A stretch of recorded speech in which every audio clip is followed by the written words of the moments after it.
Hello, hi. എല്ലാവർക്കും എൻ്റെ Christmas ആശംസകൾ, ഹൃദയം നിറഞ്ഞ ക്രിസ്മസ് ആശംസകൾ. എന്ത് പരിപാടി ഇപ്പോൾ? ഇന്ന് ക്രിസ്മസ് അല്ലേ? അപ്പോൾ ഞാൻ വിചാരിച്ചു നിങ്ങൾക്ക് വേണ്ടി ഒരു കേക്ക് ഉണ്ടാക്കിയാലോ എന്ന്.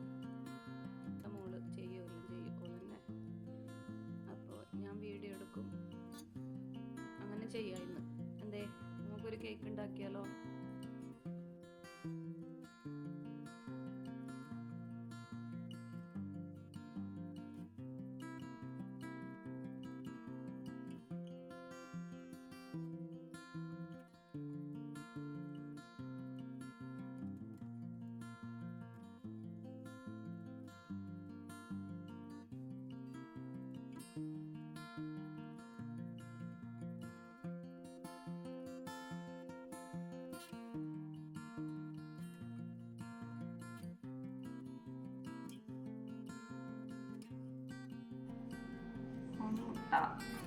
ഇതാ കേക്കിന് 3 മുട്ടയാന്ന് വേണ്ട കേട്ടാ. 3 മുട്ട ഇതിലേക്ക് ഇട്ടിട്ട് പൊട്ടിച്ച് വെച്ചിട്ടുണ്ട്. ഇതിലേക്ക് ഇനി vanilla essence 1 spoon. Vanilla essence അതാണ് വനില എസൻസ്. എന്നിട്ട് നന്നായിട്ട് ബീറ്റ് ചെയ്യണം. നന്നായിട്ട്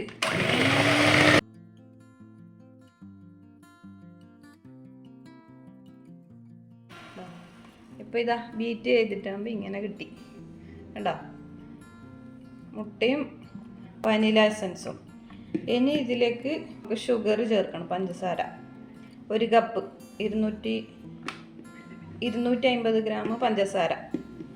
3 മുട്ടക്ക് 250 ഗ്രാം പഞ്ചസാര പൊടിച്ചിട്ട് തന്നെ ചേർക്കണം. പൊടിച്ചിട്ട് അതിലേക്ക് ഇട്ട് കൊടുക്കുക.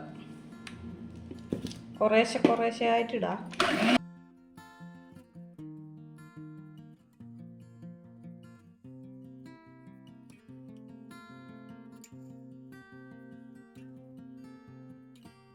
ഇതിപ്പോൾ 1 കപ്പ് പഞ്ചസാര ഇട്ടിട്ട് ബീറ്റ് ചെയ്തതാണ്. ഇത് ബീറ്റ് ചെയ്ത് കഴിഞ്ഞു. ഇനിയിപ്പോൾ അത് അടിയിൽ പഞ്ചസാര ഉണ്ടോ എന്ന് നോക്കണം. ഒന്ന് ഇളക്കിയിട്ട് എല്ലാം കൂടി അടിയിലേക്ക്, അടി ഭാഗത്തേക്ക് അത് ഒന്ന് നോക്കണം. ഒന്നുമില്ല, എല്ലാം അലിഞ്ഞിട്ടുണ്ട്. പഞ്ചസാര എല്ലാം അലിഞ്ഞ് നല്ല പൊങ്ങി വന്നിട്ടുണ്ട്. ഇനി ഇതിലേക്ക് നമുക്ക് സൺഫ്ലവർ ഓയിൽ ചേർക്കണം. സൺഫ്ലവർ ഓയിൽ ചേർക്കുന്നത് 1 കപ്പ് സൺഫ്ലവർ ഓയിൽ. ഇത് വൈറ്റ് ഫോറസ്റ്റാണ് ഉണ്ടാക്കുന്നത് കേട്ടോ. ക്രിസ്മസ് അല്ലേ, അതുകൊണ്ട് നിങ്ങൾക്ക് എല്ലാവർക്കും വേണ്ടിയിട്ട് ഞാനൊരു വൈറ്റ് ഫോറസ്റ്റ് കേക്ക് ഉണ്ടാക്കുന്നത്.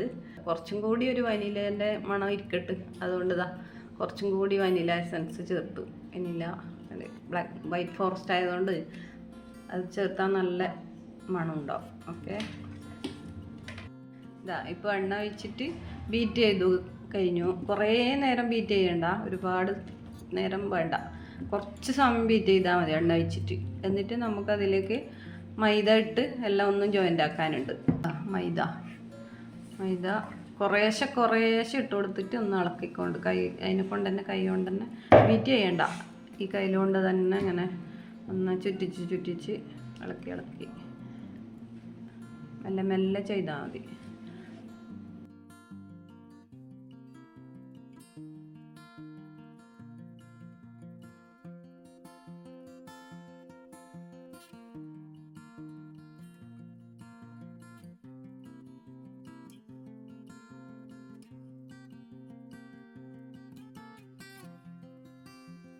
ഇപ്പോൾ എല്ലാം റെഡി ആയിട്ടുണ്ട്. മൈദയിലിട്ട് എല്ലാം എൻ്റെ ബാറ്റർ റെഡിയായി കേക്കിൻ്റെ.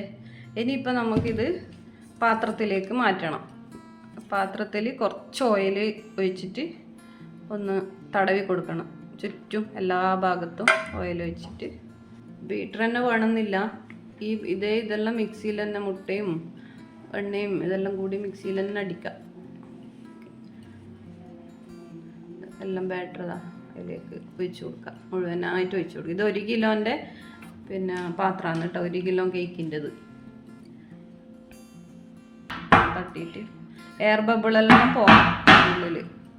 എയർ ബബിൾസ് എല്ലാം പോയാലേ നേരെ അത് പൊങ്ങി വരും. ചട്ടി ചൂടാവാൻ വേണ്ടി ഒരു 10 മിനിറ്റ് മുന്നേ വെക്കണം, അപ്പം നല്ല ചൂടാവും.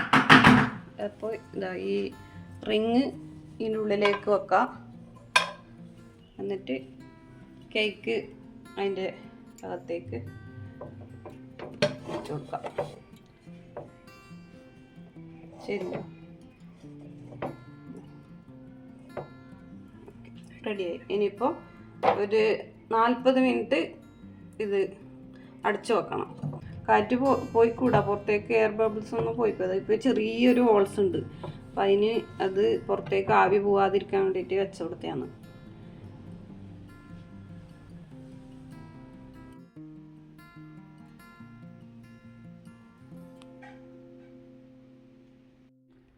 നാൽപ്പത് മിനിറ്റ് 45 മിനിറ്റ് അതിന് ഇത് റെഡി ആയിട്ടുണ്ട്. നമുക്കിത് പുറത്തേക്ക് എടുക്കുക. നല്ല സോഫ്റ്റായിട്ട് വന്നിട്ടുണ്ട്, നല്ല വെന്ത്.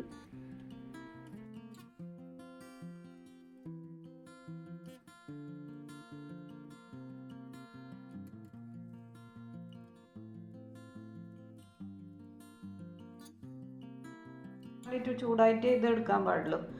ചൂട് തണിയട്ടെ, നല്ലവണ്ണം തണിഞ്ഞിട്ട് നമുക്ക് എടുത്ത് നോക്കാം. ഇനി ക്രീം നമുക്ക് വേണ്ടേ? നമ്മൾ ക്രീം ബർത്ത്ഡേ പോലത്തെ കേക്കല്ലേ ആക്കുന്നത്, അപ്പോൾ ക്രീം വേണം. എന്താ ഫിയോണ, ആ ക്രീമിൻ്റെ പേരാണ് ഫിയോണ. എന്താ അത് 1 കപ്പ് ക്രീം. അത്രയേ വേണ്ടു. ആ ഒരു കേക്കിന് അത്രയാണ് വേണ്ടത്.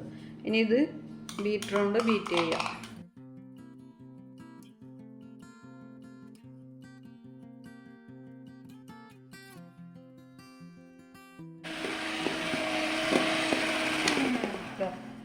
ബീറ്റ് ചെയ്തിട്ട് കഴിഞ്ഞു, കണ്ടില്ലേ?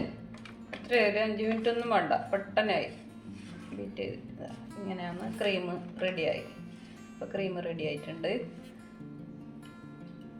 ഇപ്പോൾ കേക്ക് പാത്രത്തിൽ നിന്ന് എടുത്ത് മാറ്റിയിട്ടുണ്ട്. ഓക്കെ, നല്ല അടിപൊളി സോഫ്റ്റ് ആയിട്ടുണ്ട്, സൂപ്പർ കേക്കായിട്ട് വന്നിട്ടുണ്ട്.